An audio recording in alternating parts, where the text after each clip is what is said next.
एक सेकंड मैं अध्यक्ष जी जो बोले हैं वो ध्यान से सुना हूँ कि अगर कोई पार्टी इसका समर्थन करना भी चाहे तो भी वो समर्थन 72 पे ही रह सकता है। And so therefore this excessive centralism which is sought to be brought into existence by this bill absolutely militates against the constitutional scheme in its essence, in its entirety and in its very object। ये Bharatiya Janata party के लोग तानाशाही लाने के नित नए रास्ते लाते हैं।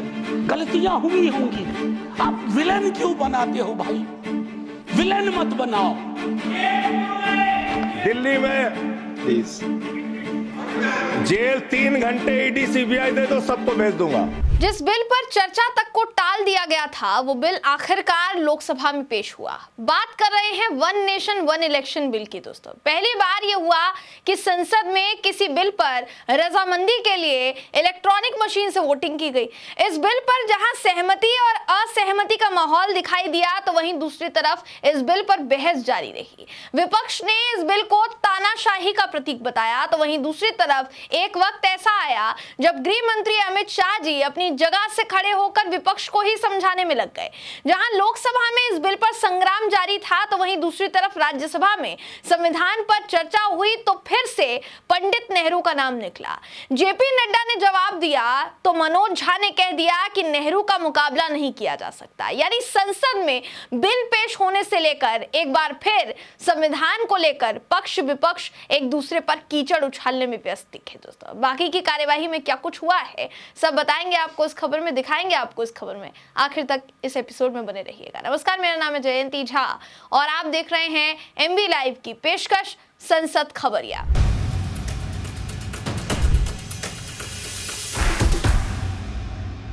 One nation one election bill की चर्चा बीते कई महीने से लगातार होती रही। बहस भी शुरू थी लेकिन अब आखिरकार इस बिल की चर्चा संसद में न सिर्फ हुई है बल्कि विरोध की आवाजें भी काफी हद तक गूंजी है।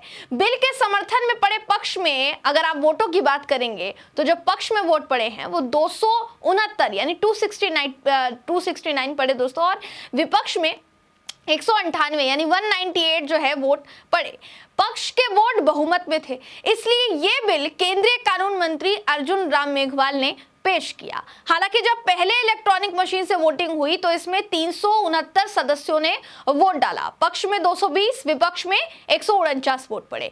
इसके बाद विपक्ष के सदस्यों ने आपत्ति जताई। हालांकि यहीं पर टोकते हुए केंद्रीय गृह मंत्री अमित शाह कहते हुए नजर आते हैं कि जिनको ऑब्जेक्शन है यानी विपक्ष के साथियों को अगर इस बात से ऑब्जेक्शन है कि इलेक्ट्रॉनिक मशीन से वोटिंग नहीं होनी चाहिए तो वो पर्ची डालकर भी वोट कर सकते हैं। उसके बाद जो नतीजे सामने आए दोस्तों, उसके बाद ही दूसरी बार अर्जुन राम मेघवाल ने बिल को जो है पेश कर दिया सदन के सामने।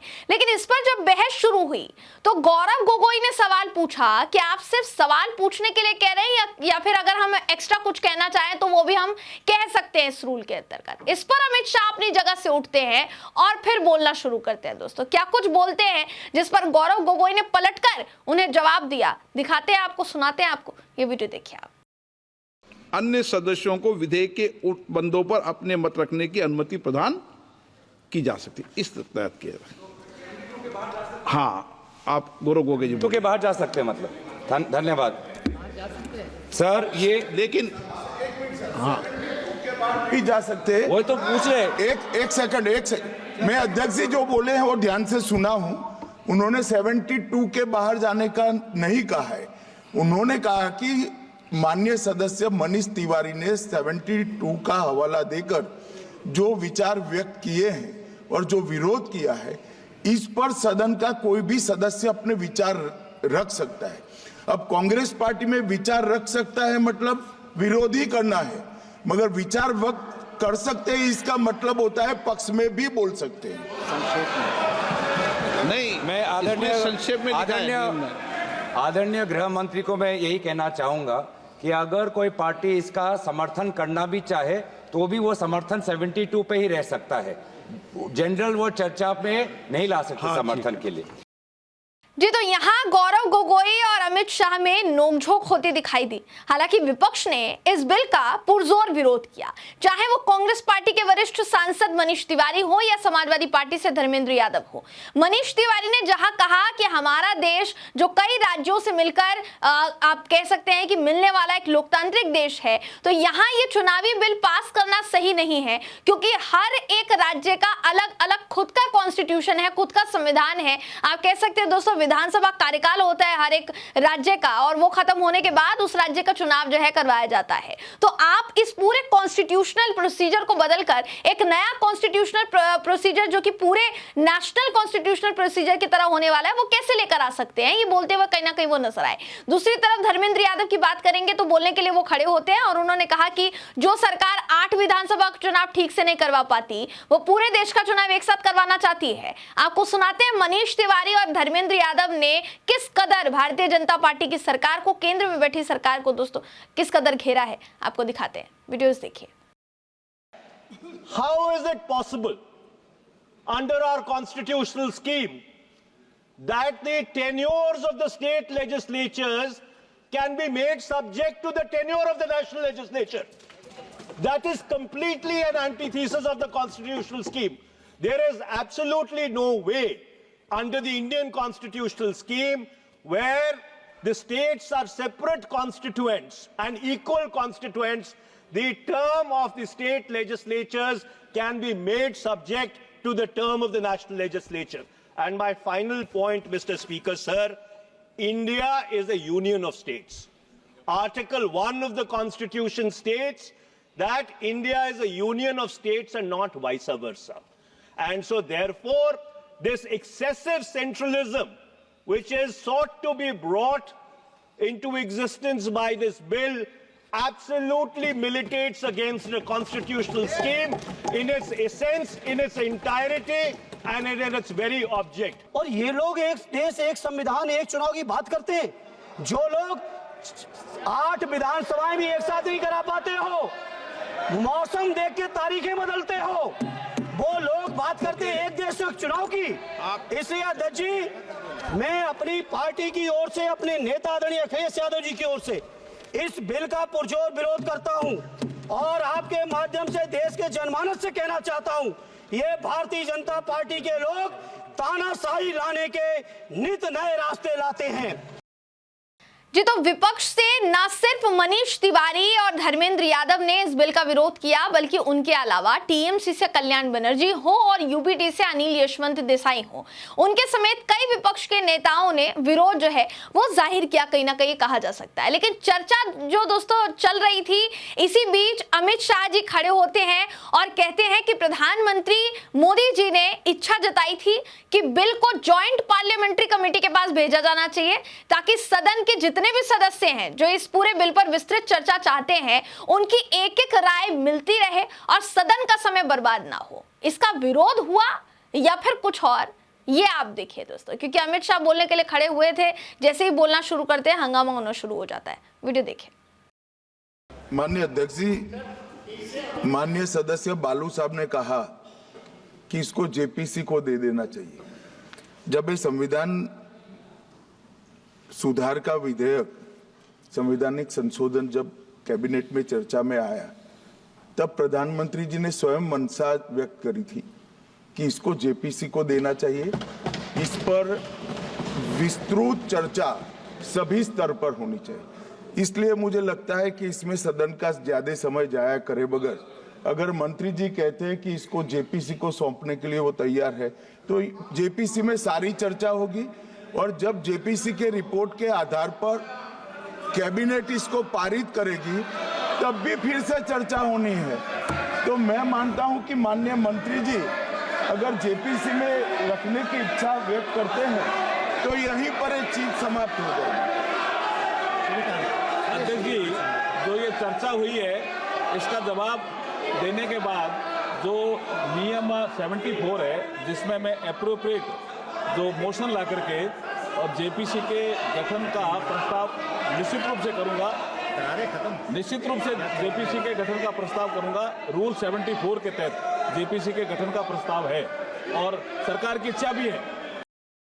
तो विपक्ष की तरफ से विरोध दर्ज किया गया। हालांकि ओम बिरला ने यह साफ सीधे तौर पर कहा कि इस मुद्दे पर विस्तृत चर्चा करवाएंगे, जितना समय आपको चाहिए उतना समय दिया जाएगा। एक तरफ जहां इस बिल को लेकर लोकसभा में चर्चा और बहस दोनों जारी थी, तो वहीं दूसरी तरफ राज्यसभा में संविधान पर चर्चा शुरू थी, जिसमें मनोज झा ने अपने विस्तृत भाषण में न सिर्फ पंडित नेहरू का बचाव किया बल्कि बीजेपी पर वो बरसे भी। मनोज झा के अलावा संजय सिंह ने भी अपने भाषण के जरिए भाजपा को घेरा। आपको दोनों के भाषण दिखाएंगे, मगर उससे पहले दिखाते हैं कि जेपी नड्डा ने मीडिया और गोदी मीडिया, जो आजकल ये शब्द चल रहा है, इसको लेकर क्या कुछ कहा है दोस्तों। उसके बाद आपको दिखाते हैं कि दोनों विपक्षी सांसदों ने किस कदर भारतीय जनता पार्टी को घेरने का काम किया है, मगर उससे पहले सुनिए जेपी नड्डा क्या कुछ कहते नजर आए। आजकल इस बात की भी बड़ी चर्चा होती है कि मीडिया का गला घोटा जा रहा है। कल गोदी मीडिया कह दिया गया, कल और कुछ कह दिया गया। अरे आपको मालूम नहीं है मीडिया का तपस्या? आप जरा 1975 के इंडियन एक्सप्रेस और स्टेट्समैन के आप एडिटोरियल्स निकाल करके देखिए, ब्लैंक है, ब्लैंक। और वो डट के खड़े रहे। आज हम भूल नहीं सकते स्वर्गीय रामनाथ गोयनका जी को, जिन्होंने इंदिरा गांधी जी को कहा था कि लोटा लेकर के आया था, लोटा लेकर के चला जाऊंगा, प्रजातंत्र की रक्षा के लिए अपना जीवन सर्वस्व कर दूंगा। तो चाहे लोकसभा हो या राज्यसभा, दोनों ही सदनों में बीजेपी ने कांग्रेस को सबसे ज्यादा इमरजेंसी यानी आपातकाल की स्थिति पर घेरा, जो कि इंदिरा गांधी जी के समय में लगाई गई थी। लेकिन इसका जवाब संजय सिंह हो या मनोज झा, दोनों ने ही दिया। आपको दिखाते हैं दोनों संविधान को लेकर बीजेपी पर कैसे हमला बोलते नजर आए। दोस्तों दोनों बयान सुनिए आप। उस दौर में एक ऐसे देश के निर्माण का संकल्प, गलतियां हुई होंगी, आप विलेन क्यों बनाते हो भाई? विलेन मत बनाओ। आपसे भी गलतियां होती हैं, हमसे हुई हैं। मैं सिर्फ इतना कहता हूं माननीय उपसभापति महोदय कि जब हम तबसरा करते हैं इस तरह के नेताओं पे, तो हम भूल जाते हैं 47 में इस देश की क्या हालत है। सर आपने घर बनाया हो, मैंने नहीं बनाया अभी तक, मेरे पिता ने बनाया। सर ग्राउंड फ्लोर बनाने में सबसे ज्यादा मेहनत लगती है, नींव है वो। नेहरू और अंबेडकर, पटेल, आजाद ने नींव डाली। आप सेकंड थर्ड फ्लोर बना रहे हैं, उन्होंने फर्स्ट फ्लोर बनाया।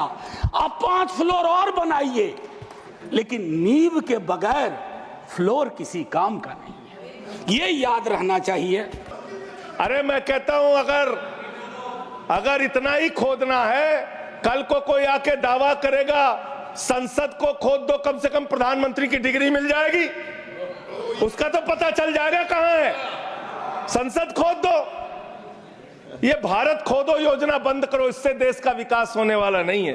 वो आपको जानना बहुत जरूरी है। एक ऐसी सरकार जिसने,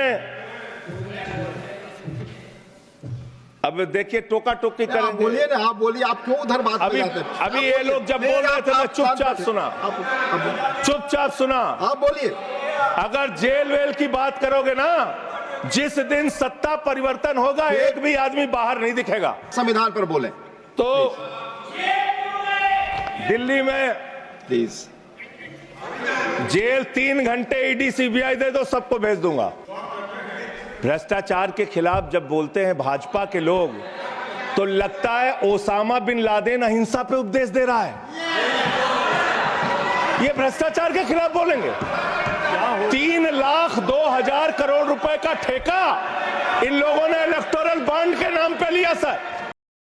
जी, तो जैसा आपने देखा, संजय सिंह ने भारतीय जनता पार्टी को लेकर बहुत कुछ कहा। वहीं बीच में जब उन्होंने दलाली शब्द का इस्तेमाल किया, तो जेपी नड्डा खड़े होते हैं और कहते हैं कि संजय सिंह के शब्दों को असंसदीय बताते हुए उसे रिकॉर्ड से हटा देना चाहिए। यानी राज्यसभा और लोकसभा दोनों ही सदनों में भिड़ंत आज जारी रही। आपका इस पूरे एपिसोड पर क्या कहना है दोस्तों? आपको ये जो भिड़ंत जारी है या जो बिल लेकर आया लाया गया है लोकसभा में, क्योंकि लोकसभा में अगर इस पर चर्चा एक बार हो गई तो राज्यसभा में भी इसको पेश किया जाएगा। जॉइंट पार्लियामेंट्री कमीशन के पास अगर ये एक तरीके से कहा जाएगा जेपीसी में अगर ये जाता है तो उसके बाद विस्तृत चर्चा जो है इस पर होगी। क्या वन नेशन वन इलेक्शन ये जो बिल लाया जाने वाला है इससे आप सहमत है या नहीं, या आपकी इस पर क्या राय है? वहीं दूसरी तरफ राज्यसभा में जिस कदर संविधान पर बहस छिड़ी है उस पर आप क्या सोचते हैं, आपकी क्या राय है? कमेंट करके हमें जरूर बताइएगा। अगले एपिसोड में आपसे फिर मुलाकात होगी, तब तक के लिए नमस्कार।